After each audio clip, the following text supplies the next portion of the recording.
Hello students, how are you? And this is class 11th. Subject is PHG and we are going through the chapter 5, that is health education, and today's topic is principle of health education. तो principles क्या हैं health education के, हम अपनी कौन से ऐसे tips जो हैं उनको फॉलो करके अपने हेल्थ को मेंटेन कर सकते हैं. तो फर्स्ट पॉइंट है that is self realization. Self realization means you have to know about yourself. आपको अपने आप की नॉलेज होना बहुत ज़रूरी है.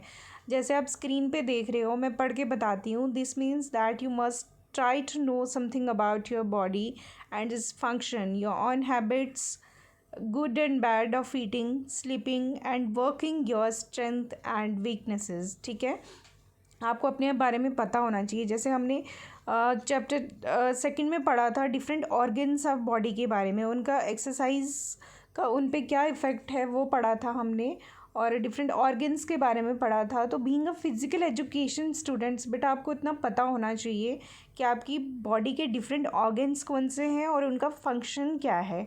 उसके बाद आपको इतना पता होना चाहिए अपने बारे में कि अपनी हैबिट्स के बारे में पता होना चाहिए कि आप कौन सी चीज़ें खाते हैं जो आपको ख़राब लगती हैं या कौन सी चीज़ें अच्छी लगती हैं. आपके लिए कितना सोना ज़रूरी है, आपका कौन से टाइम में सोना ज़रूरी है, और आपकी बॉडी के लिए कितना वर्कआउट ज़रूरी है, आपकी स्ट्रेंथ्स क्या हैं और आपकी वीकनेसेस क्या हैं. अपने आप को एनालाइज करें, अपने आप को समझें और अपने बारे में ये सब चीज़ें जानने की कोशिश करें. ठीक है, जब ये सब चीज़ें आपको पता होंगी तो आप अपने हेल्थ को एनालाइज करना जो है आपके लिए बहुत इजी हो जाएगा. सेकंड पॉइंट है दैट इज़ प्रिवेंशन. प्रिवेंशन कहते हैं कि prevention is better than cure. Prevention means बचाव हमेशा इलाज से बेहतर होता है. क्यों?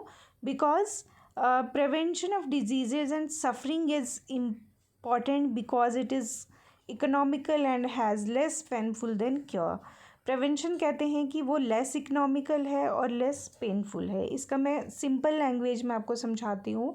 अगर आपको पता है कि मुझे ये चीज़ ख़राब के मतलब ये वाली चीज़ खा के मेरा पेट ख़राब हो रहा है, तो you should avoid that, you should avoid eating that. Because अगर आपको पता है और फिर भी आप खा रहे हैं, आपका पेट ख़राब हो रहा है, उसके बाद आपको पेन जो है वो अलग से है, आपकी बॉडी में जो एक वीकनेस आएगी वो अलग से है, और इकोनॉमिकल उसके लिए आपको डॉक्टर के पास जाना पड़ेगा, मेडिसिन खानी पड़ेगी. तो इकोनॉमिकल मीन्स आपका पैसा जो है वो भी खर्च हो रहा है. तो बेटर है कि आप अपने बारे में जानें कि आपको क्या चीज़ बच रही है और कितनी बच रही है, तो उतना ही लें. थर्ड पॉइंट है it may to keep well informed common achievements and diseases the measures and safety. आपको कम से कम इतनी इन्फॉर्मेशन होनी चाहिए कॉमन डिजीज़ेज़ के बारे में कि छोटी छोटी डिजीज़ेज़ क्या हैं, उनके मेजर्स क्या हैं और उनकी सेफ्टी क्या है. फॉर एग्ज़ाम्पल छोटी छोटी चीज़ें हैं, जैसे आपको पता है कि मुझे क्या चीज़ खाने से मुझे कोल्ड होता है, कौन सी चीज़ से मुझे हेडेक हो रही है, कौन सी चीज़ से मेरा पेट ख़राब हो रहा है, तो वो चीज़ें आप अवॉइड करें. और सेकंड थिंग, एक और चीज़ मैं इसमें आपको ऐड करना चाहूँगी. आपको अपनी बॉडी के फंक्शंस के बारे में पता होना चाहिए कि मुझे कहाँ पे प्रॉब्लम है और मुझे किस डॉक्टर के पास जाना है. फॉर एग्ज़ाम्पल अगर आपको हार्ट में पेन है और अब अगर आप डाइजेस्टिव वाले डॉक्टर के पास जाएंगे तो वो आपका ट्रीटमेंट नहीं कर पाएंगे. आपके घुटने में दर्द है तो आप न्यूरो वाले डॉक्टर के पास जाएंगे तो वो आपका ट्रीटमेंट नहीं कर पाएंगे. तो you should have knowledge about, because there are different doctors हैं. जैसे न्यूरो के अलग हैं, हार्ट स्पेशलिस्ट हैं, डाइजेस्टिव स्पेशलिस्ट हैं, गाइनियो स्पेशलिस्ट हैं, देन बोन स्पेशलिस्ट हैं. तो आपको इतना नॉलेज होना चाहिए. और सबसे पहले इतना पता भी होना चाहिए, छोटे छोटे ट्रीटमेंट्स का भी पता होना चाहिए. Fourth point is learn to regulate your diet, conduct, behaviour, thinking and sleeping. ये सारी चीज़ें बहुत मैटर करती हैं आपकी हेल्थ को इम्प्रूव करने में. आपको पता होना चाहिए मुझे कितनी डाइट मुझे पचती है और मुझे कितनी लेनी है.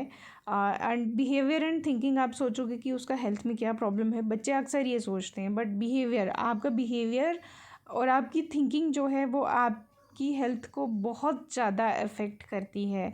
If you have positive behaviour, आपकी पॉजिटिव थिंकिंग है, तो आपको नींद अच्छी आएगी, आप अच्छा सोच सकेंगे और आप अच्छा कर सकेंगे। और अगर आप चिड़चिड़े हैं, आप सबके साथ अच्छा बिहेव नहीं कर पा रहे हैं, सबके साथ आप लड़ाई करते हैं, झगड़ा करते हैं, तो वो आपके उसमें आपके मूड स्विंग्स आते हैं, स्ट्रेस आता है, एंजाइटी आती है, तो वो चीज़ें आपकी हेल्थ को बहुत ज़्यादा अफेक्ट करती हैं।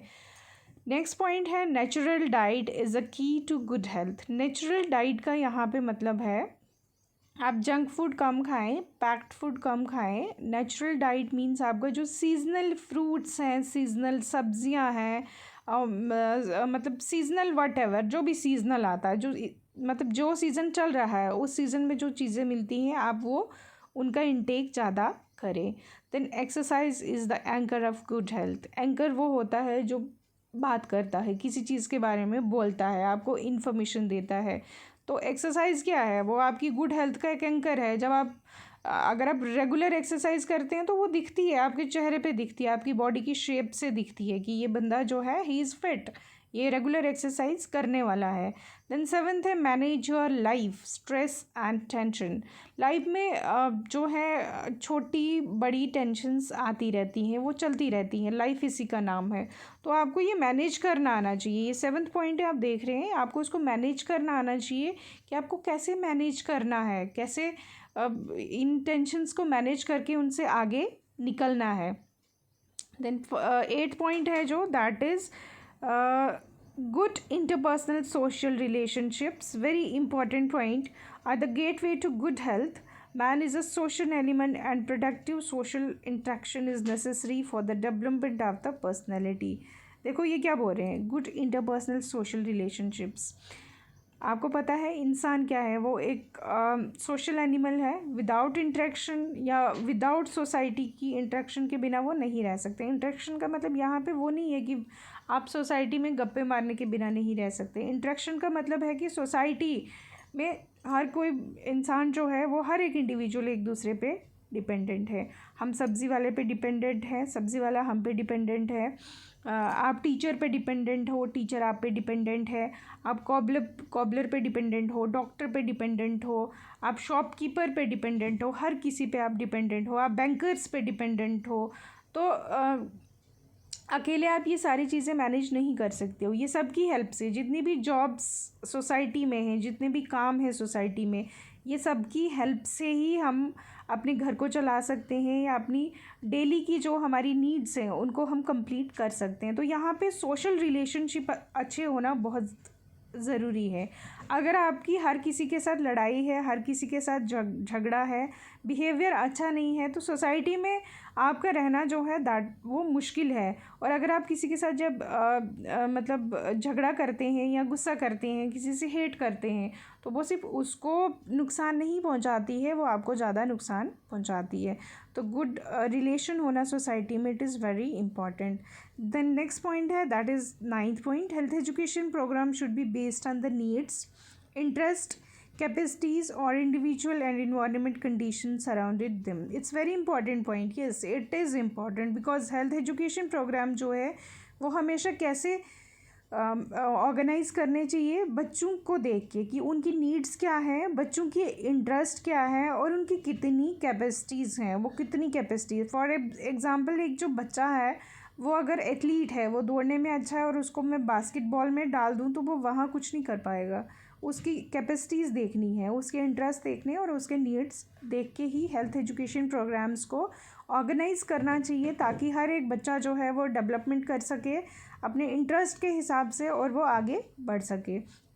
Then there is a last point that is the outcome of the health education program should be followed and brought to the notice of individual. It is very important because outcome क्या है, आपने programme organise तो कर दिया, आपने बच्चों को करने के लिए बोल दिया, लेकिन उसके आउटकम्स क्या आ रहे हैं, उसके रिज़ल्ट क्या आ रहे हैं, उसके रिज़ल्ट को फॉलो करना बहुत इम्पॉर्टेंट है और उसके रिज़ल्ट क्या आ रहे हैं उस इंडिविजुअल को बताना बहुत इम्पॉर्टेंट है। फीडबैक देना जो है वो बहुत इम्पॉर्टेंट है बिकॉज जब आपको फीडबैक मिलता है, फीडबैक एक टाइप की मोटिवेशन होती है।